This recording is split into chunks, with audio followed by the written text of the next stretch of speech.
எல்லாம் என் பொண்டாட்டியால வந்த வென சம்பந்தி. பாருங்க, பிள்ளைங்க ஒத்துமைக்கு துணை நிக்காம ஆளாளுக்கு தனி சமையல் ஆக்கிட்டான். அவ இஷ்டத்துக்கு பிள்ளைங்களை வர தூண்டி விடுறா. கொஞ்ச நாள் நான் வேற ஊர்ல இல்லையா, என்னத்த சொல்றதுன்னு தெரியல சம்பந்தி. நீங்க என்ன பண்ண முடியும் சம்பந்தி? நானும் சும்மா உள்ள சம்பந்தி. அவனை 4 கேள்வி கேட்கதான் செஞ்சேன். கட்டண பொண்டாட்டி கூட வாழறதுக்கு ஒரு ஆம்பளை இத்தனை கண்டிஷனா போறது வாய் விட்டு கேட்டுட்டேன் சம்பந்தி. என்னங்க பண்றது, எல்லாம் காம அப்பா தொடங்கி வச்சது தானே. தெய்வானே, இப்ப மயில் பேச்சை எதுக்கு எடுக்கணும்? உள்ளதானுங்க. சம்பந்தி அம்மா ஆரம்பத்துல இருந்து அப்படியா இருந்தாங்க. என் வீட்டுக்காரி ஏட்டிக்கு போட்டியா பண்ண போய் தானே இந்த கூத்து. சரி விடு, நீ அதையே பேசிட்டு இருக்காது. ஏன் சம்பந்தி, அவரு எங்க இருக்காரு என்ன பண்றாருன்னு ஒரு தகவல் கூட கிடைக்கல. அதான் ஏற்கனவே சொன்னேனே உங்ககிட்ட, அவன் மனசுல ஒரு குத்த உணர்ச்சி, அது முள்ளு மாதிரி குத்திக்கிட்டே இருக்கு. அதான் அப்படியே அவன் ராகினி கல்யாணத்துக்கு வந்துடுறேன்னு சொல்லிட்டான். கோபி, சம்பந்தி கிட்ட அந்த மாப்பிள்ளை விஷயமா. மாமா, நான் சொன்ன மாப்பிள்ளை எனக்கு தெரிஞ்சவர் தான். ஸ்கூல்ல எனக்கு ஜூனியர் தான். அவரு நல்ல குடும்பம், கொஞ்சம் கஷ்டப்பட்டவங்க தான். ஆனா இவர் தான் படிச்சு ஃபாரின்ல போய் இன்ஜினியரா வேலை பார்த்துட்டு இருக்காரு. அவரு பொண்ணு பார்க்கணும்னு என்கிட்ட வந்து சொன்னப்ப எனக்கு உடனே வனிதாவோட ஞாபகம் தான் வந்துச்சு. அதான் அவங்கள்ட்டையும் சொன்னேன், உங்கள்ட்டையும் பேசணும்னு சொன்னது. நீங்க ஓகேன்னு சொன்னீங்கன்னாக்க அவங்க பொண்ணு பார்க்க வரக்கு ரெடியா இருக்காங்க. அப்புறம் என்ன சம்பந்தி, இது பாருங்க, நல்ல விஷயத்தெல்லாம் தள்ளி போடக்கூடாது. சொல்லுங்க, எப்ப வரலாம்னு சொல்லுங்க, வர சொல்லுவோம். சம்பந்தி, இதுல நான் சொல்றதுக்கு என்ன இருக்கு? அவங்க விருப்பம் எப்படியோ அப்படியே வரட்டுமே. அப்புறம் என்ன கோபி, மாப்பிள்ளை வீட்டுக்கு போனை போட்டு கேள.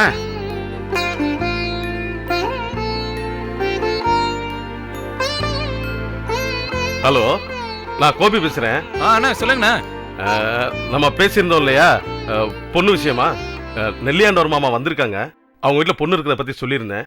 அவங்கள்ட்ட உங்களை பத்தி சொல்லிட்டேன். அவங்க பார்க்கலான்னு தான் சொல்றாங்க. நீங்க பொண்ணு பார்க்க எப்போ வரீங்கன்னு சொன்னீங்கன்னா நான் அவங்கள்ட்ட சொல்லிடுறேன். அண்ணா ஒரு நிமிஷம் நான் கேட்டு சொல்றேன். அப்பா, பொண்ணு பார்க்க எப்போ வரீங்கன்னு கோபி என்ன கேட்கறாரு. அவங்க வீட்டில் கலந்துட்டு சொல்றேன்னு இருக்காப்ல, லைன்ல இருக்காப்ல. அண்ணா, நாளைக்கு சாயங்காலம் 4 மணிக்கு வரேன். இந்த ஒரே நிமிஷம். நாளைக்கு 4 மணிக்கு வீட்டுக்கு வரலாமான்னு கேட்குறாங்க.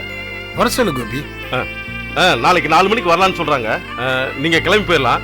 சரிண்ணா. சரி சரி, வீட்டில் எல்லாரும் தானே போறீங்க? நான் உங்களுக்கு அப்புறம் ஃபோன் பண்றேன். சரிங்கண்ணா. நாளைக்கு 4 மணிக்கு வந்துருவாங்க. சரி கோபி, அப்போ சம்பந்தி நான் கிளம்பிட்டுங்களா? சரிங்க, வீட்டுக்கு போய் சண்டை சத்தம் எதுவும் வேணாம், விட்டுருங்க.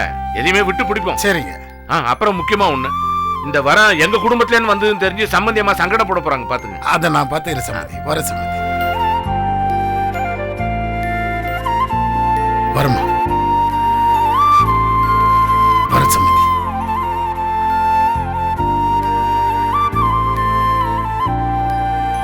அந்த வீட்டுல நல்ல காரியம் நடக்கிற முகூர்த்தமாவது நம்ம காமும் அங்க போய் சேர்த்து. அந்த வீட்டுல நல்லது நடக்கட்டும். ஆனா நம்ம மாப்பிள்ளைக்குலாம் நல்ல புத்தி வரணும். டேய், இங்க வா. என்ன இங்க வா. என்னம்மா வா. என்ன மல்லிகா, முதல்ல கதை சாத்து. எங்கடி அந்த பரம்பு பின்னாடி இருக்காத சனியம் புடிச்சவ, உடம்பு முழுக்க காது. அவன் அந்த பொண்டாட்டி தாசே ரமேஷ் இன்னும் வரலத்த. நீ சொல்ல வந்ததை சொல்லுமா. ஏன் கலெக்டர் ஆஃபீஸ்ல போய் கையெழுத்து போட போறியா? ரொம்ப அவசரப்படுற. என்ன மல்லிகா உம்முன்னு இருக்க, சொல்லு. அத்தை வனிதா விஷயமா மாப்பிள்ளை பார்க்க சொல்லியிருந்தாங்க. எங்க சித்தப்பா பையன் ஒருத்தர் இருக்காரு, அவரை பொண்ணு பார்க்க நாளைக்கு வீட்டுக்கு வர சொல்லியிருக்கோம். நாளைக்கே வா. ஏன்டா வாய் பழக்குற? இல்லம்மா, அப்பாட்ட சொல்லி ஏற்பாடுலாம் பண்ணோம்ல. கெட்டச்சு குடி. உருப்படாத கோயில உண்டை கட்டிய வாங்கி விளக்கில்லாத கோயில விண்டு விண்டு தின்னானா. ஏண்டா மூர்த்தி, உங்க அப்பா பத்தி தெரிஞ்சுமா அப்படி பேசுற? அம்மா, அவருக்கு தெரிய வேணாமாமா. டேய், வனிதாக்கு மாப்பிள்ளை பாக்குறது நம்மளா இல்ல அந்த சொக்கு குடும்பமா? நாம தான் பாக்கணும். கூறுகிட்ட உங்க அப்பா அந்த சொக்கு குடும்பத்தை மாப்பிள்ளை பார்க்க சொன்னார்ல, இது நல்லா படம் இருக்கு. எங்க போய் சொல்றதுனே தெரியலமா. அந்த குடும்பத்துல அப்படி என்னத்த கண்டாருன்னு தெரியல. அது ஒண்ணு இல்லடா, வாட்சி முடிச்சோன்னே கோயில்ல சொக்குக்கு சுண்டல் தருவாங்கல்ல, அவரு உங்க அப்பாவுக்கு பாதி தந்துருவாரு. அந்த ருசி அதான் இழுக்குது. அம்மா விடுமா, அப்பாவே குறை சொல்லி என்ன போகுது. டேய், மல்லியா பொண்ணு பார்க்க வர சொல்லிருக்கா. சாயந்தரம் 4 மணிக்கு மாப்பிள்ளை வீட்டுக்காரங்க இங்க வந்துருவாங்க. அதெல்லாம் சரி, ஆனா இது அப்பாட்ட சொல்லாம எப்படிமா? ஏன் கொடுமை, பிள்ளைக்கு விசேஷம்னு பெத்த தகப்பெட்டு கூட மறைச்சு வைக்க வேண்டியதா இருக்கே. ஏய், நல்லா கேட்டுக்கோ, வனிதாவை பொண்ணு பார்க்க வர்றது அவருக்கு தெரியக்கூடாது. மூர்த்தி, நீ அவர்கிட்ட பேச்சு கொடுத்து 3 மணிக்கு அவர் இங்க இருக்கிற மாதிரி பாத்துக்கோ. அவங்க வந்ததும் அதுக்கப்புறம் அவர்கிட்ட எல்லா விவரத்தையும் சொல்லிக்கலாம். நான் அழுத்தி பேசி நிச்சயத்தை எல்லாம் முடிச்சிடனே. என்னடா அப்பாக்கு தெரிஞ்ச என்னமா பண்றது? ஒண்ணு இல்லடா, இது தெரிஞ்சா அங்க போய் சம்மதின்னு கையை கட்டிட்டு நிப்பாரு. எனக்கு என் மக இங்க இருந்து தப்பிச்சு போகணும், அதான் முக்கியம். அது வரைக்கும்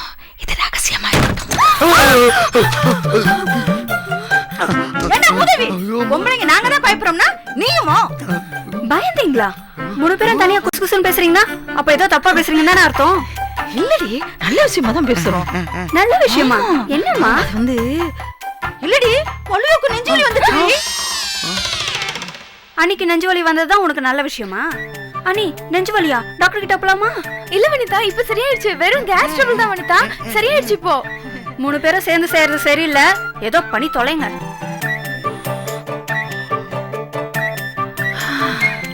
என்னைக்கு அந்த மனுஷன் 3 வளன்னு பிரிச்சு வச்சாரோ அன்னையில இருந்து இந்த வீட்டுல வெளிப்படையா பேச முடியல. நமக்குள்ள ரகசியமா பேச வேண்டியதா இருக்குடா. ஆமாத்த.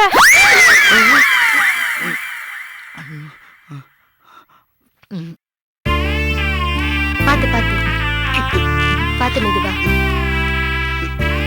சிஸ்டர், சொல்லுங்க. எனக்கு உடம்பு சரியாயிடுச்சுன்னா நான் இங்கேயே இருந்து சின்ன சின்ன வேலைகள் செய்துக்கலாமா? ஓ தாராளமா. ஏன் கேக்குறீங்க? இல்லை, இவங்க தான் உடம்பு சரியாயிடுச்ச, இன்னும் இவங்க எதுக்கு நினைச்சு என்னை துரத்தி விட்டுருவீங்களா? நீங்க நினைக்கிற மாதிரிலாம் எதுவும் கிடையாது. அன்னைக்கு ஃபாதர்ட்ட பேசினப்பவே அவர் சொல்லிட்டாரு. என்ன என்ன சொன்னாரு? அவர் குணமாகி போறப்ப போகட்டும், இல்ல இங்கேயே இருக்கிறதுனாலும் இருக்கட்டும்னு சொன்னாரு. நன்றி சிஸ்டர். ஐயோ, நீங்க ஏன் என்ன போய் கும்பிட்டுக்கிட்டு? நான் பாவி சிஸ்டர். மனுஷனா பிறந்தாலே பாவிதான். நடங்க. பாத்து மெதுவா மெதுவா பாத்து வாங்க.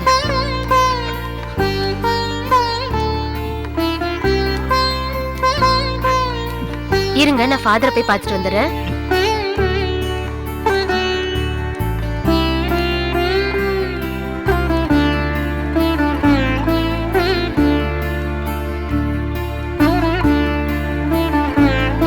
என்ன மாப்பிள்ள நின்ட்ட? மாப்பிள்ள, இவர் எங்கேயோ பார்த்துருக்கேன் மாப்பிள்ள. யாரு? ஆமா மாப்பிள்ள, நானும் எங்கேயோ பார்த்த மாதிரி தான் இருக்கு. எங்கேயோ ஒரு நல்லா பார்த்தது மாதிரியே இருக்கு மாப்பிள்ள. கேட்டுற வேண்டியதானே மாப்பிள்ள?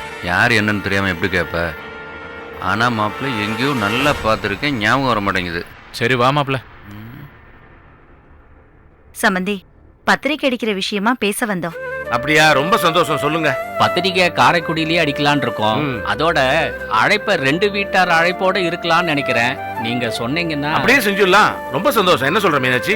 அப்படி செஞ்சிடலாங்க. அப்புறம் கல்யாணத்தை காலாஸ்திரியில வச்சுக்கலாங்கிறது எங்களோட விருப்பம்.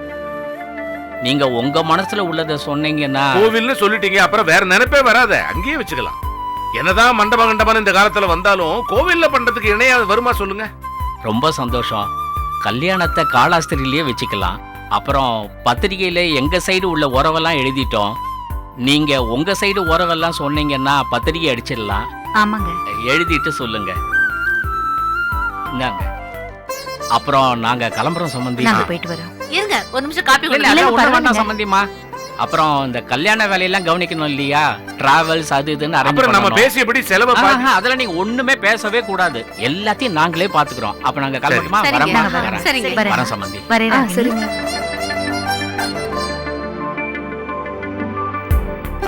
வேலைங்களை ஆரம்பிச்சிட வேண்டியதான். மா ராகினி, அப்பா ஒரு நோட்டு புத்தகம் கொண்டு வா. சரிப்பா. மலரை எழுதிக்கமா. சரி மாமா. மீனாட்சி, என்னங்க?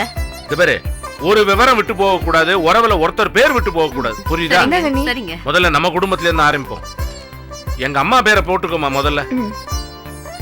அப்புறம் சொக்கு மீனாட்சி, மயிலு தெய்வானா, ராசப்பன், புஷ்பா பெரேசூடன், அடுத்த தலைமுறையில கோபி மலரு, மகேஷ் செல்வரங்கம், காமும். அவர் பேர் எதுக்குப்பா? என்னம்மா நீ, இது கல்யாண பத்திரிகைமா. உங்களுக்குள்ள 1000 சண்டை இருக்கலாம், அதை இதுல காட்டலாமா? அப்பா, எனக்கு இது சுத்தமா பிடிக்கல. என்னடி இது குருவோட தினமா பேசிட்டு இருக்க? பாக்குறவங்க என்னடி நினைப்பாங்க? பாக்குறவங்களுக்காக அந்த ஆளு பேரை ஏன் கூட சேர்த்து போடாதீங்க. மகேஷ் பேசாம இரு. அண்ணி, அவர் பேரை போட வேண்டாம் அண்ணி. அப்படிலாம் சொல்லக்கூடாது மகேஷ். உறவோ பகையோ, இது நம்ம குடும்பத்து கல்யாணம் இல்லையா? மாப்பிள்ளை பேரை எப்படி விட முடியும் சொல்லு? அப்பா, என் கருமாதி பத்திரிகையில கூட அந்த ஆளோட பேர் இருக்க கூடாதுப்பா. என்னடி பேசிட்டு இருக்க? என்ன நினைச்சிட்டு இருக்க உன் மனசுல? வாய்க்கு வந்தபடி தான் பேசிட்டு இருக்க. அம்மா, போட வேண்டானே போட வேண்டாம். அதையும் மீறி போட்டீங்கன்னா நீங்க பார்த்த மாப்பிளைய நீங்களே கட்டிக்கிட்டு அழுங்க. நான் வேணா இந்த வீட்டை விட்டு போறேன். மகேஷ், என்ன மகேஷ் பேசுற? வேண்டாம்மா, போட வேண்டாம்மா. பேர் போட வேண்டாம். மாமா இல்ல ஒரு பேர் இல்லம்மா, யாரு பேரையுமே போட வேண்டாம். ஏதோ அனாதை குடும்பத்துல நம்மள பொண்ணு எடுத்த மாதிரியே இருக்கு. என்ன மாமா ஏன் இப்படி? இல்ல மலரு, இதான் என் விதி. தலையெழுத்துன்னு சொல்லுவாங்களே, அதான் இது. நானும் கவனிச்சுட்டேன். இந்த குடும்பத்துல எந்த விசேஷம் நடந்தாலும் ஒரு மன நிறைவா நடக்காது, நடந்ததும் இல்ல. என்னோட 60ஆம் கல்யாணம் உள்பட நான் வாங்கிட்டு வந்த வரம் அப்படி. நான் எவ்வளவு நல்ல எண்ணத்தோட ஒரு காரியம் செஞ்சாலும் சரி, இந்த சொக்கு எடுத்து ஒரு காரியம் பண்ணானா அதுல ஒரு குறை இருக்கும், ஒரு இழப்பு இருக்கும். சொந்த மந்தம் இருக்கு, நிறைய இருக்கு. தம்பி, தங்கச்சி, பிள்ளைங்க, மகன், மருமக எல்லாம். இதை வெளியே சொல்லிக்க வக்கு இல்லாதவன் தான் நான். அப்படியே இருக்கு, அப்படியே இருக்கு.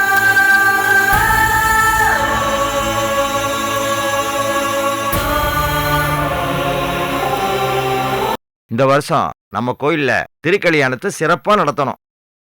இதுவரை எந்த குறையும் வச்சது இல்ல. இந்த வருஷம் சிறப்பா நடக்கும். எல்லாம் அவன் வழிவிடுறத நம்ம பண்றோம். திருக்கல்யாணத்துக்கு வழக்கம் போல இந்த வருஷமும் ரெட்டநாயனம்.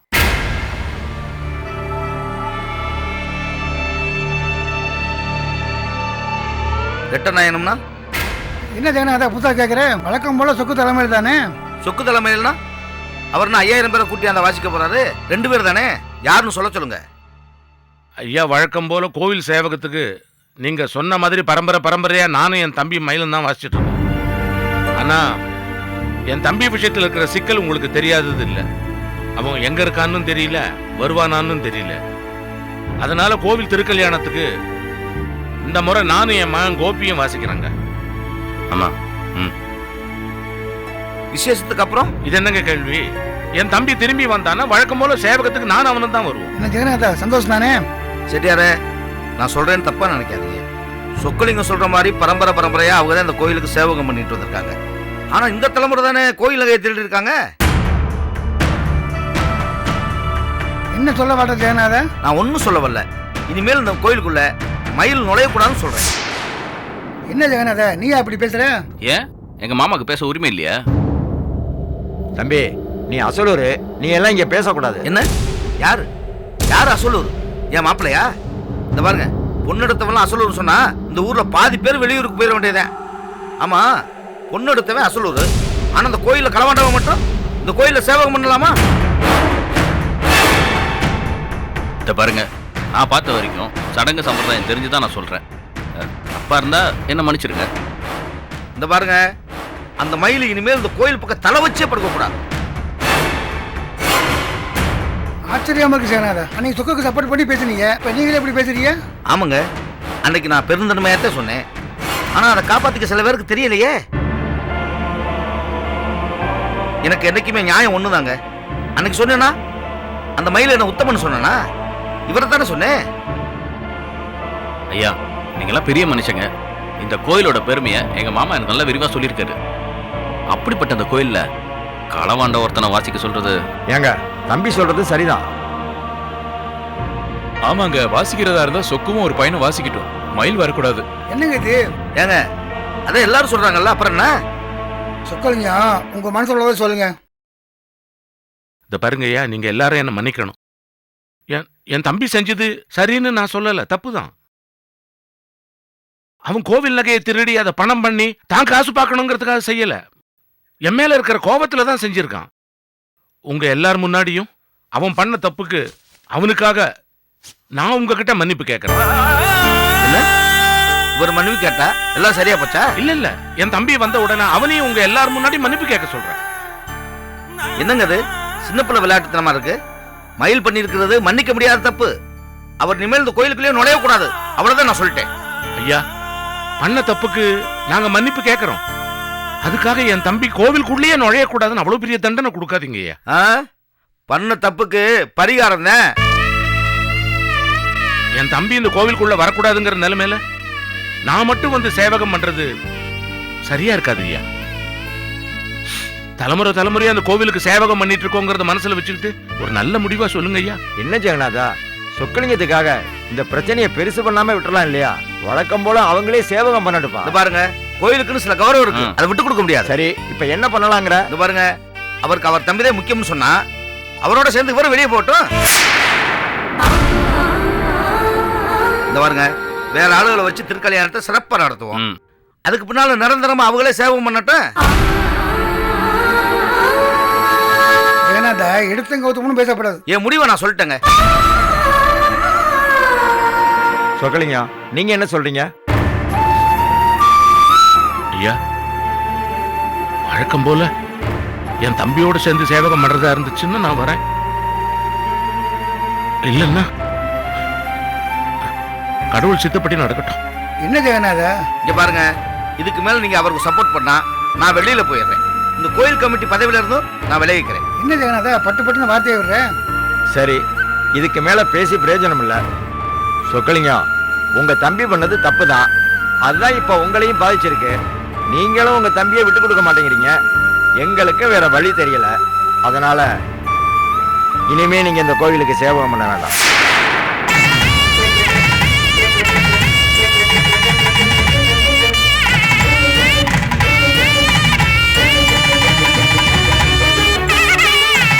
நாங்க வேற ஆளை வச்சு பண்ணிக்கிறோம்.